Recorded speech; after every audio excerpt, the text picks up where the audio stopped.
श्री आस्करण जी महाराज नाम के महाभागवत हुए हैं, जो अपने लोग नाम कीर्तन करते हैं श्रृंगार आरती के बाद। हाँ, आस्करण मधुकर जयमल नृप हरिदास जन दासा, ऐसा आता है। तो आस्करण जी के इष्ट श्री राधा मोहन जो थे, इन्होंने विचार किया कि राजकाज में हर क्षण कोई न कोई जब सेवा में बैठते तो राजा, तो आप ये सलाह, ये सेवा, ये सब बंद कर देना चाहिए। जिस समय हम श्री जी की सेवा में है उस समय अन्य कोई वार्ता नहीं, अन्य कोई नहीं, बस उन्हीं के रूप गुण का चर्चा करते हुए। अगर हम सेवा में हैं तो उनका चर्चा का तात्पर्य है पद गुनगुनाते, जिस समय की जो हम सेवा कर रहे हैं उस समय के पद गुनगुनाते हुए या उनकी रूप माधुरी में चित्त लगाए हुए सेवा में। इससे बड़ी कोई बात नहीं। यदि सेवा मिल गई श्री जी की तो आप ये समझ लीजिए कि आप श्री जी के पास जाने का पास मिल गया आपको। बड़े बड़े महापुरुषों ने कहा भजन करना, साधना करना, ये सब हो सकता है, लेकिन प्रभु की सेवा में अनुराग, गुरु की सेवा में अनुराग, संत सेवा में अनुराग, समाज सेवा में भगवत भाव से अनुराग, ये बहुत कठिन बात है। ऊर्ध्वबाहु विरोमेश न कश्चित शृणोति में धर्मादर्थश्च कामश्च किम धर्मम न सेव्यते। भगवान श्री कृष्ण द्वैपायन व्यास देव जी कहते, मैं दोनों हाथ उठाकर कहता हूं, मेरी बात सुन लो, मान लो। सेवा से सब प्रकार की संपत्ति प्राप्त हो जाती है, जो चाहिए आपको, लौकिक पारलौकिक। हाथ उठा के कहता हूं, मेरी बात मान लो। भगवान व्यास देव जी कहते हैं जो सेवा धर्म है, भगवत सेवा, समाज सेवा भगवत भाव से की हुई सेवा, शब्द निष्काम होता है, जहां कोई कामना नहीं की जाती, और प्रीत्यर्थ, जिसकी सेवा करें उसको सुख पहुंचाने का भाव, तभी सेवा शब्द सार्थक होता है। कोई भी ऐसी कामना नहीं जो सेवा से पूर्ण ना हो जाए। जो सेवा धर्म का आचरण करता है उसके संपूर्ण जीवन में आनंद ही आनंद, सुख ही सुख रहता है। और लोग कहते हैं धर्मात्मा को दुख मिलता है। तुम क्या जानो, तुम बाहरी बात देखकर कहते हो दुख मिलता है। हृदय आनंद में वो डूबता है जो किसी भी वैभव में, किसी भी सुख में, किसी भी अनुकूलता में नहीं होता। अभी आपने सेवा धर्म को स्वीकार नहीं किया। सच्ची कहते हैं, सेवा में जब ये शरीर जाता था तब भी किडनी फेल थी, 20 वर्ष से फेल है। कभी गुरु कृपा से एक दिन का भी चूक नहीं हुई, और कभी जानने नहीं दिया कि शरीर में कष्ट है। 7 बजे से लेके कभी कभी 11 बजे तक सेवा का सौभाग्य मिलता, बिल्कुल कभी नहीं जानने दिया। बड़ी से बड़ी सेवा की जो आज्ञा हुई तो वही गुरु बल सब कार्य कराता था। कहीं सेवा में कभी ऐसा में नहीं, जब सेवा के बाद आए तो भले लेट गए, फिर सामर्थ्य नहीं रही भिक्षा भी मांगने की, पर जब सेवा में गए तो एक अपार सामर्थ्य गुरु कृपा से आ जाती थी। सेवा में एक अद्भुत सामर्थ्य है। समस्त कामनाओं के बीज, वासनाओं का नाश करने की सामर्थ्य भगवत सेवा में है। श्री आस्करण जी ने अपनी सेवा को सुरक्षित रखने के लिए, ये नरवरगढ़ के राजा है। राजा को बहुत से कार्य होते हैं, पता नहीं किस समय कौन सी राजकीय व्यवस्था के लिए आवश्यकता पड़ जाए, तो ठाकुर सेवा में एकाग्रता की बहुत आवश्यकता होती है। पत्रावली तो सिर्फ पत्रावली पे ध्यान है, इधर उधर नहीं तो पत्रावली बिगड़ जाएगी, वो पत्रावली मानी नहीं जाएगी आपकी। भोग लगा रहे हैं तो सिर्फ एक एक कवल पे ध्यान है आपका। बैठे हैं, प्यारे जू कैसे पा रहे हैं, हित सजनी जू कैसे पवा रहे हैं, प्यारे जू कौन सी पदार्थ की तरफ देख रहे हैं, लाडली जू कौन से पदार्थ की तरफ देख, पूरी भावना में उससे डूब। श्रृंगार तो श्रृंगार कर रहे हैं, स्नान तो स्नान, मतलब सेवा में पूरी तन्मयता आवश्यकता है। अगर तन्मयता नहीं तो फिर बिगड़ जाएगा। तो नरवरपुर ताको राजा नरवर जानो, मोहन जू धरिए सेवा नी के करी है।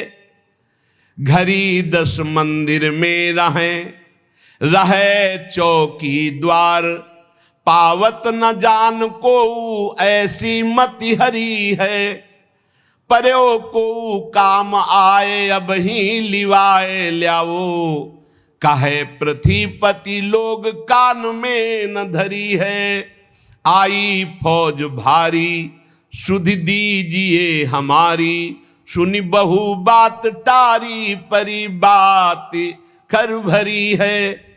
मनुष्यों में श्रेष्ठ आस्करण जी ये नरवरगढ़ के राजा थे। इनके ठाकुर का नाम राधा मोहन जो था।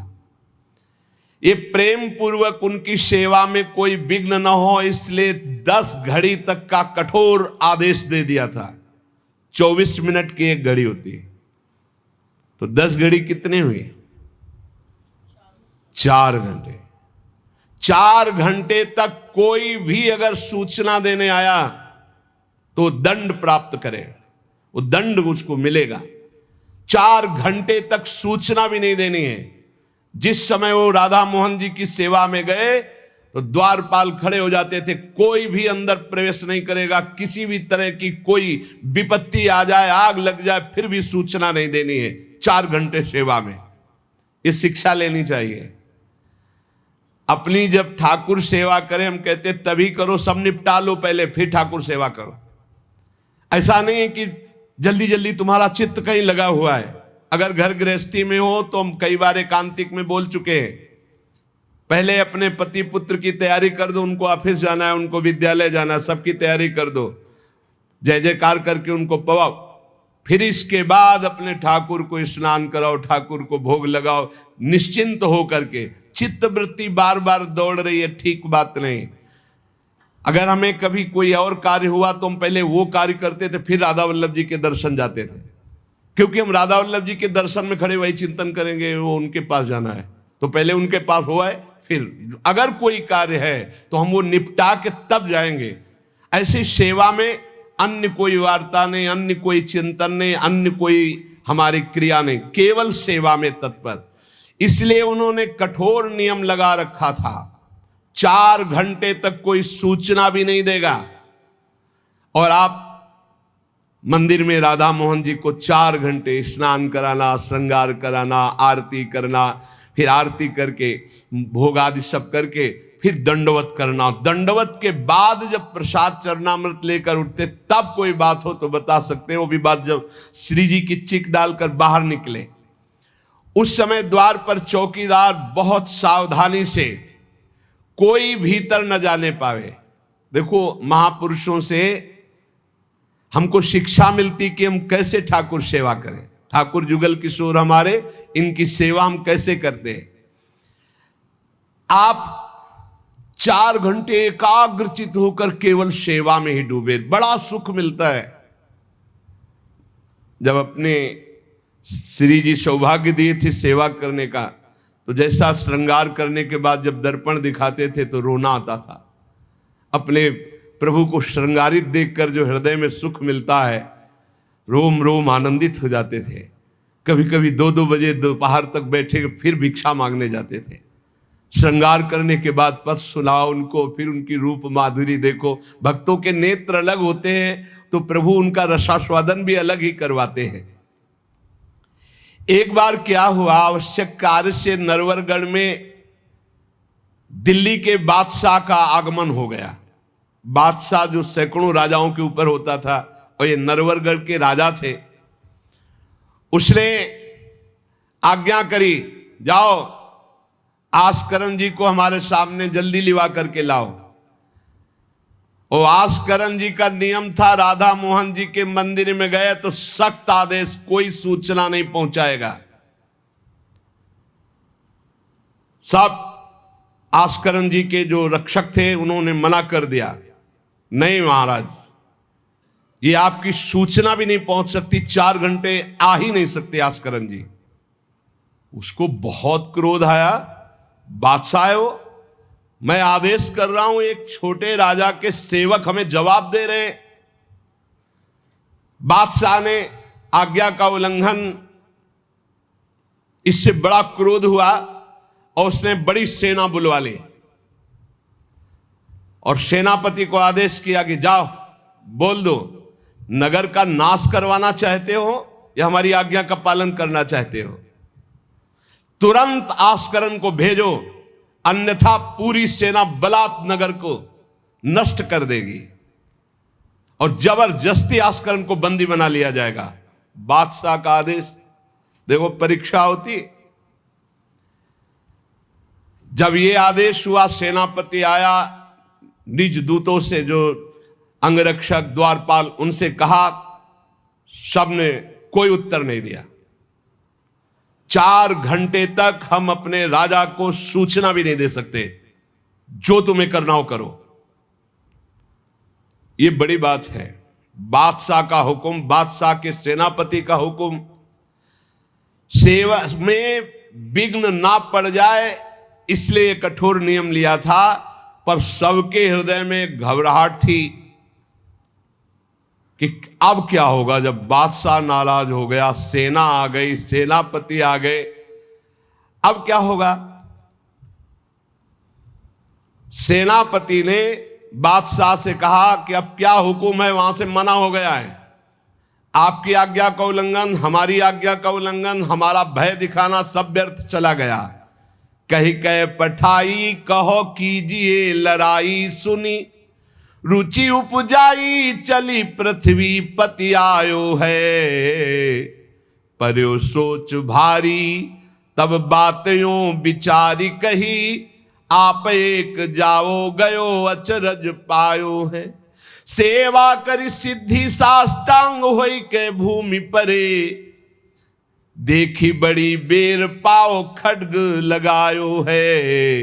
कटी गई एड़ी ये पै टेढ़ी हूं न भौ करी, करी नित नेम रीति धीरज दिखायो है।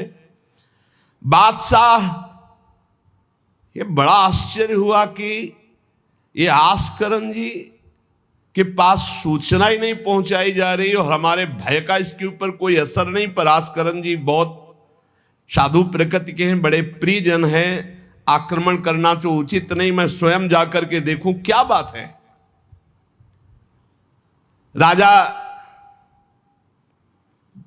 थोड़ा भाव से युक्त हुआ, नहीं तो रजोगुण में फिर ऐसा भाव कहां होता है। पर आस्करन जी की भक्ति का प्रभाव कि उसके ये देखूं चल के आखिरकार है क्या। बादशाह स्वयं आया। राज कर्मचारी अब विचार में पड़ गए कि बादशाह को कैसे रोका जा सकता है। सब जितने उनके अंगरक्षक सबको रोक दिया। ये बड़ी बात है, यह है भगवान की आराधना का बल। नहीं, बादशाह को कौन रोक सकता है। एक छोटे राजा ये है, उनके सैनिकों ने, द्वारपालों ने रोक दिया और बादशाह से कहा राज आज्ञा का उल्लंघन हम नहीं कर सकते, ना हम सूचना दे सकते हैं और ना किसी और को अंदर जाने दे सकते हैं। किसी और को अंदर नहीं जाने दे तो हम जा सकते हैं। बोले हां, आप बादशाह हैं, आप जा सकते हैं, लेकिन आपके साथ कोई नहीं। बादशाह राजी हो गया। देखे आखिरकार अंदर क्या है। वहां जाके देखा तो आस्करन जी की सेवा हो चुकी थी संपूर्ण। अब वो दंडवत कर रहे थे। कई बार हमने प्रार्थना की है उपासकों से कि 11 दंडवत, 21 दंडवत, 51 दंडवत, 108 दंडवत, जितनी सामर्थ्य हो नियम ले लो, रोज करो। 4 परिक्रमा करो श्री जी की और 11, 21, 51, 108 दंडवत करो। जो स्त्री शरीर के साधक हैं वो पंचांग दंडवत करें। पंचांग किया, खड़े हो गए, हाथ जोड़ा, मंत्र जपा, फिर पंचांग किया, फिर खड़े हो गए।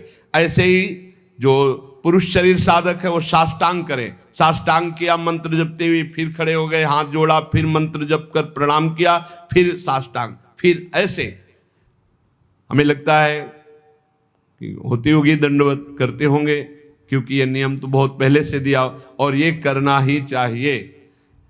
सच्ची कहते हैं बड़ा सुख मिलता है जब अपने इष्ट के चरणों में साष्टांग लौट कर और उनकी तरफ देखते हुए। बहुत कृपा होती, बहुत कृपा होती।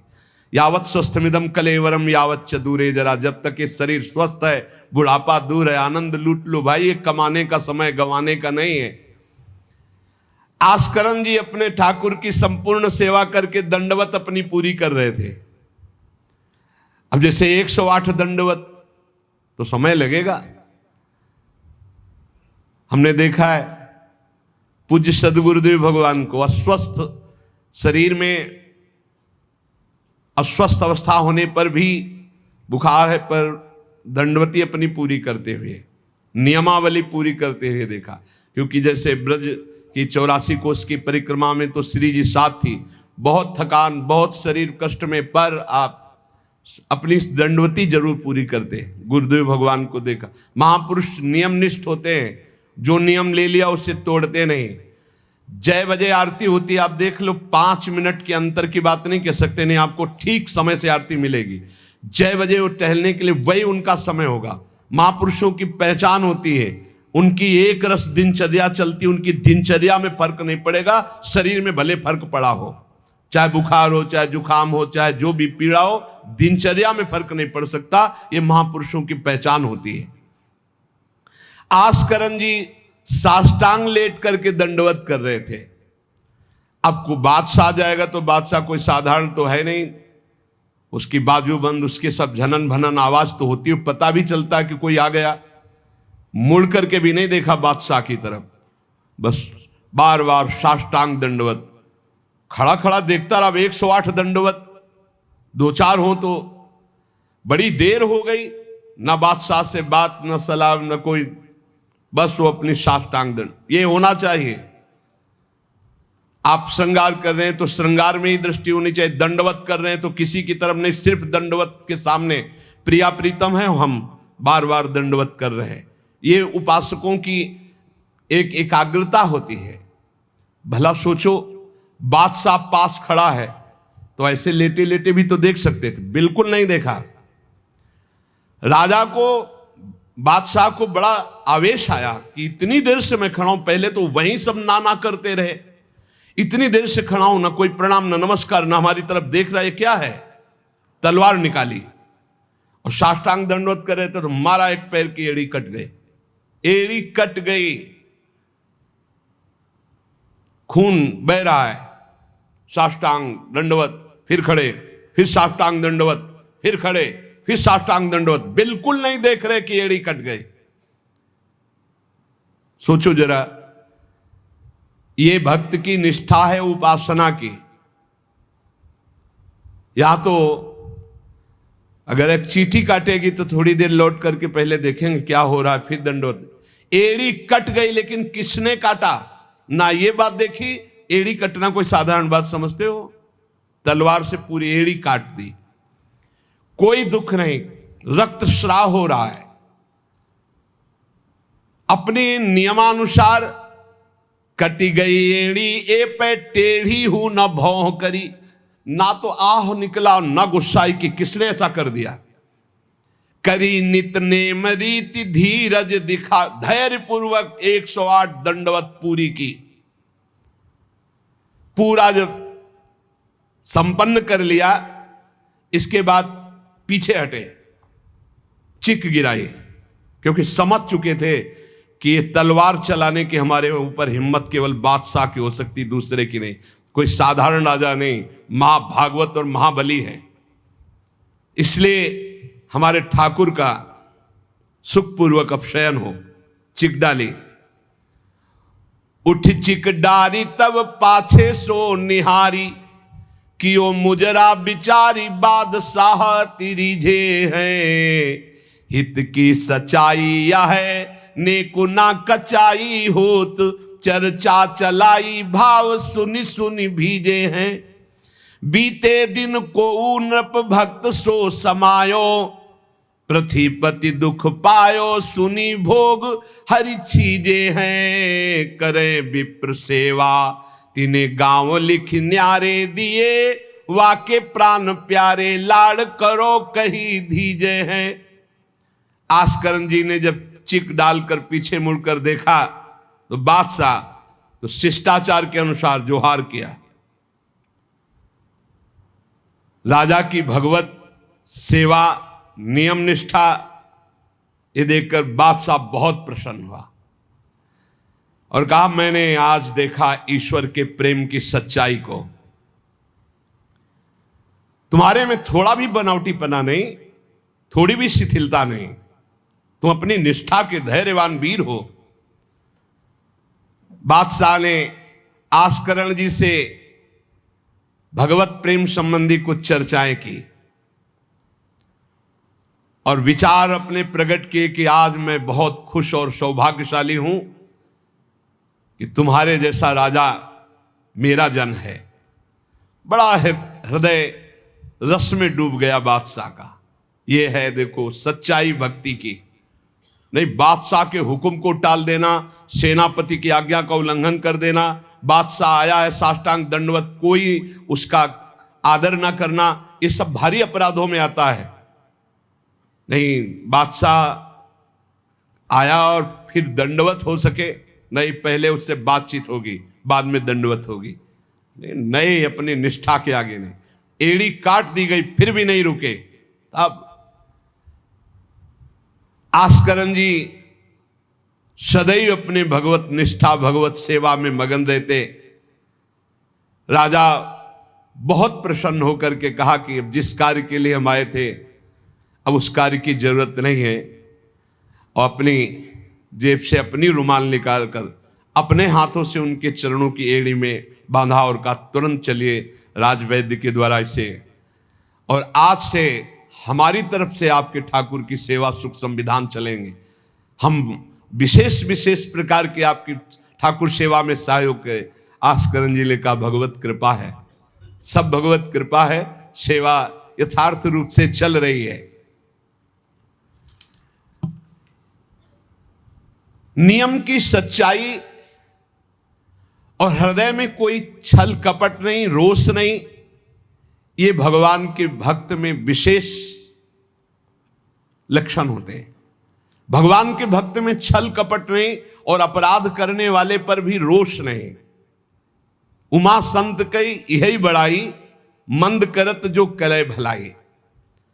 अगर सच्ची आराधना सच्चा प्रेम तो सबको बदलना पड़ेगा। बादशाह का भाव बदल गया, जो आवेश में था क्रोध में था। सच्चाई से अगर थोड़ी भी ठाकुर सेवा की जाए तो माया पर विजय प्राप्त की जा सकती है। साधो भाई भजन किया सोई जीता, जो सच्चाई से भजन किया, सच्चाई से सेवा की, वही इस माया पर विजय प्राप्त किया। एक बार राजा आस्करण जी के शरीर में बहुत जोर का बुखार आ गया। ऐसा बुखार कि न उठने की हिम्मत न शरीर की शुद्धि, और नियम की निष्ठा थी ही। अब भारी कष्ट, एक तो शरीर उठने लायक नहीं, भारी बुखार, और दूसरा सेवा। अब वो इस बात के चिंतित थे कि सेवा कैसे होगी। तो ठाकुर जी ने स्वप्न में अपने किसी निजजन पंडा से कहा इनको किसी औषधि की जरूरत नहीं, मेरा चरणामृत पिला दो, स्वस्थ हो जाएंगे, सेवा में आ जाएंगे। वो गए और उनका ठाकुर जी ने स्वप्न में आकर के कहा है कि आप ठाकुर जी का चरणामृत पी लीजिए, आप स्वस्थ हो जाएंगे। वैसे तो चरणामृत रोज ही लेते थे, सेवा में जाने के पहले ठाकुर जी का चरणामृत जो पूर्व का था पिया, तत्काल सब खत्म हो सेवा में। बहुत बड़ी सामर्थ्य है निष्ठा में, बहुत बड़ी सामर्थ्य है ठाकुर जी के चरणामृत में। विश्वास करो, जो रोज चरणामृत पीता है अकाल मृत्यु नहीं हो सकती। अकाल मृत्यु हरणम सर्वव्याधि विनाशनम, कोई भी रोग परास्त नहीं कर सकता। आप रोज चरणामृत पिए। अरे भाई, आप अगर राधा नाम विराजमान किए स्नान कराते तो रोज श्री लाडली लाल का चरणामृत है। रामे लाडली जो धामे लाल जो विराजमान है, प्रिया प्रीतम राधा नाम में विराजमान है। आप अगर सेवा नहीं विराजमान किए हुए हो तो विराजमान कर लो, जीवन काहे व्यर्थ करोगे। लेकिन जब तक सेवा ना विराजमान करो तो चले जाओ बिहारी जो, राधा वल्लभ जो, राधा रमण जो, राधा दो, कहीं भी मांगो चरणामृत मिल जाएगा। और रोज उसी में जल मिला करके रोज एक ढक्कन रोज चरणामृत, अकाल मृत्यु हरणम सर्वव्याधि विनाशनम श्री कृष्ण पादोदकम पीत्वा पुनर्जन्म न विद्यते। जो रोज चरणामृत पीता है उसका पुनर्जन्म नहीं होगा। बड़ा से बड़ा रोग आएगा लेकिन उसको पीड़ा नहीं पहुंचा पाएगा, अकाल मृत्यु नहीं होगी। तो स्वप्न में ठाकुर जी ने कहा चरणामृत दे दो, सब सामर्थ आ जाएगी। एक बार राजा ने द्वेषवश सेना लेकर, किसी दूसरे राजा ने आपके ऊपर चढ़ाई कर दी, तो आपने व्यर्थ की खून खराबी ना हो, ललकार सुनकर भी आप सेना सहित संग्राम भूमि में ये विचार किया कि युद्ध करने से बहुत लोगों का नाश होता है, इसलिए अपने सब महारथियों को बुलाया और कहा नाम कीर्तन करो। जहां युद्ध के लिए ललकार हो रही वहां नाम कीर्तन शुरू कर दिया। नाम कीर्तन इतनी जोर का कि आनंद में सब झूम रहे, और उधर एक बादल की ऐसी टुकड़ी आई कि इतने ओले बरसे कि जो विपक्षी सेना थी, मैं राजा और विपक्षी सेना सब भाग गए और ये अपनी तरफ कीर्तन ही करते रहे, लड़ना ही नहीं पड़ा। भाव ये है कि जो भगवान में चित्त जोड़ता है, भगवान नाम कीर्तन करता है, भगवत सेवा परायण रहता है, सारे विघ्नों का निवारण स्वयं भगवान करते हैं।